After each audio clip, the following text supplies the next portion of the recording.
ఎటువంటి ఆహారం తీసుకోవాలి అనేది చాలామంది అడిగే క్వశ్చన్ అనమాట. ఇందులో మేము రొటీన్గా చెప్పేది ఏంటి అని అంటే, మీరు రెగ్యులర్గా ఏ ఫుడ్ అయితే తింటున్నారో అదే కంటిన్యూ చేయమని చెప్తాం. దాంతోపాటు లిక్విడ్స్ ఎక్కువగా తీసుకోవాలి. ఎందుకంటే ఈ ట్రీట్మెంట్ ఇస్తూ ఉన్నప్పుడు బాడీలో చాలా టాక్సిన్స్ ఫామ్ అవుతూ ఉంటాయి. ఆ టాక్సిన్స్ అన్నీ కూడాను మనం వాటర్ కంటెంట్ ఎక్కువగా ఉంటే కనుక అది చాలా ఈజీగా బాడీలోంచి ఎక్స్క్రీట్ అయిపోయేదానికి, అంటే బయటికి వెళ్ళిపోవటానికి అవకాశం ఉంటుంది. సో లిక్విడ్స్ బాగా తాగమని చెప్తాం. ఫ్రెష్గా వండినది ఏ రోజుకి ఆ రోజు ఫ్రెష్గా వండుకొని తినాలని చెప్తాం. ఎందుకంటే రీహీట్ చేసినప్పుడు దానిలో మళ్ళీ కెమికల్స్ ఇవి వచ్చేదానికి అవకాశం ఉంటుంది. కాబట్టి ఫ్రెష్ ఫుడ్, బయట ఫుడ్ అవాయిడ్ చేయమని చెప్తాము.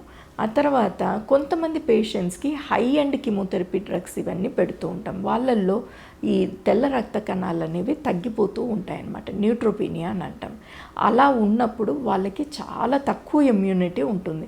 సో ఈవెన్ మనకు నార్మల్గా ఆ జబ్బు రావకుండా, అంటే బాడీని ప్రొటెక్ట్ చేసే ఏవైతే మనకు మంచి సెల్స్ ఉంటాయో, బాడీలో ఇమ్యూనిటీ సెల్స్ ఉంటాయో, ఈ న్యూట్రోపీనియా వచ్చిన పేషెంట్స్కి అవన్నీ బాగా తక్కువగా ఉంటాయి. సో వీళ్ళకి చాలా తొందరగా ఇన్ఫెక్షన్స్ అనేవి వచ్చేస్తూ ఉంటాయి.